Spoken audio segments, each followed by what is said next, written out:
Salam Indonesia, salam Nusantara dari Sabang sampai Merauke, dari Miangas sampai Pulau Rote. Mantala iman kita, mantala kasih kita, mantala pengharapan kita tentunya dalam Yesus Kristus menjadi Tuhan dan Juru Selamat kita dan Juru Selamat dunia. Jangan katakan bahwa Yesus bukan Tuhan, jangan katakan pula bahwa Yesus bukan Juru Selamat. Dia adalah Tuhan, dia adalah Juru Selamat. Kalau engkau percaya engkau akan diselamatkan, engkau tidak percaya engkau akan dihukum. Dan firman Allah berkata, Yesus sudah berkata dengan jelas, akulah jalan dan kebenaran dan hidup, tiada seorang sampai kepada Allah kalau tidak melalui aku. Dan keselamatan tidak ada dalam siapapun juga selain dalam Dia, yang dalam Dia Yesus. Karena di bawah kolong langit ini tidak ada nama lain yang diberikan kepada manusia yang olehnya kita dapat diselamatkan. Karena begitu besar kasih Allah akan dunia ini, sehingga Ia mengaruniakan anaknya yang tunggal, supaya setiap orang percaya kepadanya tidak binasa melainkan beroleh hidup yang kekal. Puji nama Tuhan. Jadi kalau engkau percaya engkau akan diselamatkan. Walaupun di luar sana ada banyak orang mengatakan dia bukan Tuhan, dia bukan Juru Selamat, dia hanya manusia biasa dan dia hanya diutus, tapi mereka tidak mengatakan dia berasal dari surga. Enggak pernah saya dengar dia berasal dari surga, enggak pernah dari saudara-saudara kita yang lain. Sampai di situ dia sebagai itu menandakan dia manusia kok disembah, ya. Tapi mereka juga tidak pernah mengatakan dia bangkit di hari yang ketiga, ya, dan menyatakan segala kemuliaan dan naik di surga, ya. Dan itu sebabnya dia Tuhan yang patut kita sembah dalam kehidupan kita. Dan saya mengucapkan selamat pagi bagi kita semuanya. Kiranya kekuatan Tuhan, kekuatan firman senantiasa menyertai kita. Sebelumnya kita berdoa. Terima kasih Tuhan, biarkan kami menjadi keluarga-Mu dalam nama Yesus. Amin.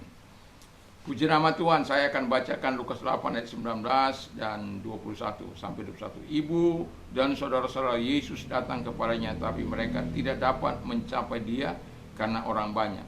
Orang memberitahukan kepadanya, ibumu dan saudara-saudaramu ada di luar dan ingin bertemu dengan engkau. Tapi Ia menjawab mereka, ibuku dan saudara-saudaraku ialah mereka yang mendengarkan firman Allah dan melakukannya.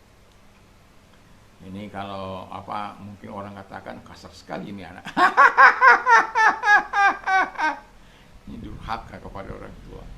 Ya, kita tahu bahwa dia di dalam kemanusiaannya, dia tahu juga dia 100% Tuhan, dia 100% manusia. Dalam kemanusiaannya dia taat sampai mati di kayu salib.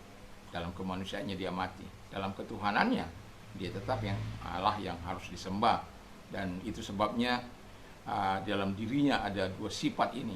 Jadi ada saat di mana dia harus berkata dalam ketuhanannya, dan itu sebabnya dikatakan dalam firman Allah ini. Bukan berarti dia menolak saudaranya, menolak ibunya, bukan.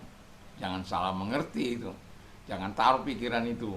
Wah, Yesus itu nggak sopan, Yesus itu nggak tahu diri, ya. Jangan. Karena itu yang luar biasa dari Tuhan Yesus ini. Puji nama Tuhan. Dan tema kita adalah keluarga sejati Yesus Kristus. Pertanyaannya, siapakah yang menjadi keluarga sejati Yesus itu? Dan pertanyaan ini harus kita jawab sesuai dengan apa yang dikatakan oleh firman Allah tadi. Yang menjadi keluarga sejati Yesus ialah mereka yang mendengarkan firman Tuhan dan yang melakukannya. Itu sebabnya firman Allah berkata, berbahagialah orang yang mendengar, berbahagialah orang yang mendengar dan melakukan firman Tuhan itu. Nah, ada tahapan-tahapan ketika kita mendengar firman Allah. Kita menyambut atau menerimanya, lalu kita mengerti. Setelah kita mengerti, lalu kita mulai menghafal atau mulai merenungkannya dan melakukannya dalam kehidupan kita. Dalam tahap ini, setelah kita melakukan dalam kehidupan kita sehari-hari, dan kita juga mulai mempraktekkan berbagi kepada yang lain. Karena apa? Kita sudah menerima kebaikan Tuhan, perlu juga orang lain menerima kebaikan Tuhan. Kita sudah ditolong oleh Tuhan, juga kita bisa menolong orang lain karena pertolongan Tuhan itu. Itu sebabnya dalam kehidupan kita sebagai orang percaya, untuk menjadi keluarga Tuhan itu kita harus mau mendengarkan firman Allah dengan tahapan-tahapan yang tadi yang saya sebut di atas. Yang kedua, yang menjadi keluarga Allah itu mereka yang melakukan perintah Tuhan. Dalam 1 Yohanes 3 ayat 22 di sana dikatakan orang yang melakukan perintah Tuhan itu adalah orang yang percaya pada Tuhan Yesus Kristus, dan juga orang yang hidup saling mengasihi, dan juga orang yang berbuat apa yang berkenan kepada Tuhan. Dan kalau kita melakukan itu, kata firman Allah, barang siapa menurut segala perintahnya, ia diam di dalam Allah. Ya, jadi kita ini diam dalam Allah, lalu Allah diam di dalam dia, dan demikianlah kita ketahui bahwa Allah akan diam di dalam kita, yaitu roh yang telah dikaruniakan kepada kita. Wow, mantap kan? Jadi melakukan perintah Tuhan itu bukan membawa penderitaan bagi kita, tapi membawa kekuatan baru dari Dia, dan Tuhan tinggal dalam hidup kita. Nah, ketika Tuhan tinggal dalam kehidupan kita, kita tinggal dalam Tuhan, saya yakin dan percaya kita akan menjaga diri kita sebagaimana kebenaran-kebenaran itu, dan moral hal-hal yang baik dan benarlah yang akan kita lakukan dalam kehidupan kita, karena melakukan perintahnya. Ketika kita melakukan perintah Allah, tidak karena kita ada di tempat tersembunyi atau di tempat-tempat di mana mungkin orang tidak mengenal kita lalu kita bebas melakukannya. Orang kan nggak berpikirin saya orang Kristen, orang percaya. Nggak seperti itu. Dimanapun kita, karena kita tahu bahwa the eyes of the Lord are in every place, beholding the wicked and the good. Mata Tuhan ada di segala tempat untuk melihat orang yang berbuat baik atau berbuat jahat. Dan kepadanya kita memberikan pertanggungjawab. Dan kalau orang yang melakukan perintah Tuhan itu, dia tidak berpikir seperti itu.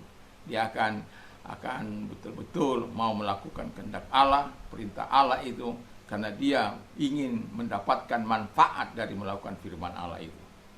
Yang ketiga kata firman Allah ialah mereka yang mau taat sampai mati. Filipi 2 ayat 8, dalam kemanusiaannya ya kita tahu bahwa ia taat sampai mati, ya, bahkan sampai mati di kayu salib. Jadi dalam kemanusiaannya dia mati. Ini yang kadang-kala orang saudara-saudara kita tidak menyadari.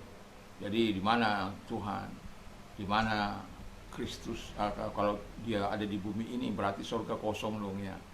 Mereka lupa bahwa tiga pribadi, satu hakikat ya, tidak bisa terpisahkan. Dan itu di luar nalar kita berpikir. Jadi bukan karena dia lalu dia pikir kok surga kosong, ya bukan. Dia adalah Allah yang maha kuasa. Jadi bagi kita mungkin terbatas dalam pemikiran, dan jangan jengkali Tuhan dengan pemikiran kita yang cetek ini. Kita ciptaannya, mau menjengkali Allah yang menciptakan kita. Ya, jadi taat. Kalau kita taat, ya, saya teringat kepada soal taat ini kepada jemaat yang ada di Smyrna, Wahyu 2 ayat 8 sampai 11.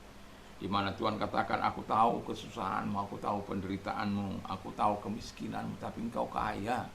Aku tahu fitnah mereka, aku tahu di mana kamu tinggal. Di jemaat, dia ada di jemaat yang ada jemaat Tuhannya, jemaat iblisnya. Bayangkan kalau orang berhati iblis, aduh, kapok sudah. Ya, kita ditipu, kita diakali, kita dibohongi, kita mukanya manis, hatinya pahit. Perkataan lemah lembut, tapi ingin menghancurkan kehidupan kita. Manis di depan, ya di depan manis, tetapi di belakang menghancurkan kita. Itu bukan sifat Tuhan. Tetapi mereka jemaat di Smyrna itu, mereka tinggal di situ.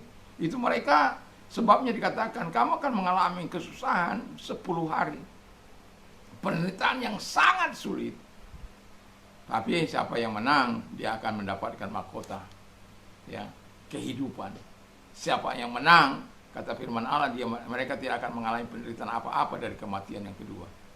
Karena kematian kedua, ya, kalau kita sebagai orang percaya, kematian kedua itu membawa kita kepada neraka.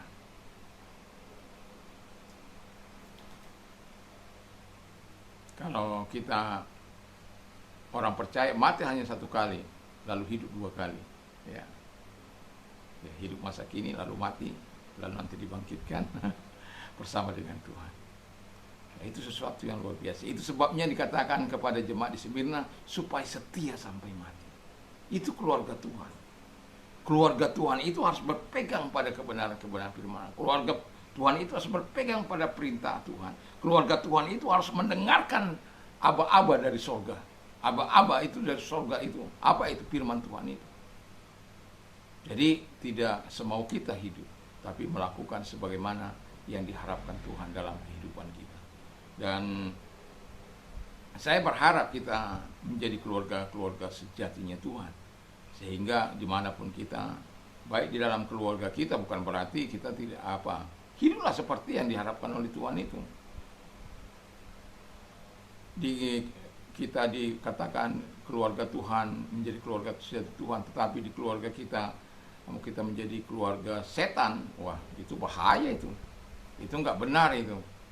Kalau di keluarga, kalau saya sih karena saya sudah merasakan bagaimana hidup bersama dengan Tuhan itu, ya kita yang harus menyerahkan diri kepada Tuhan. Kita sadar kemampuan kita sadar kemampuan kehidupan kita, iman kita. Kalau tanpa Tuhan kita nggak ada apa-apanya. Dan itu sebabnya bangun pagi-pagi bersekutu dengan Tuhan, berdoa, baik secara pribadi, korporat, ataupun bersama dengan keluarga, itu perlu kita lakukan. Tapi ada banyak orang bisa berkumpul bersama-sama, tapi secara pribadi jarang dilakukan. Ya kalau bersama-sama kan dilihat. Mama, ibu-ibu, nenek-nenek, kakek-kakek, ya mungkin untuk bersama bisa. Tapi jadilah seperti Hana, Simeon. Itu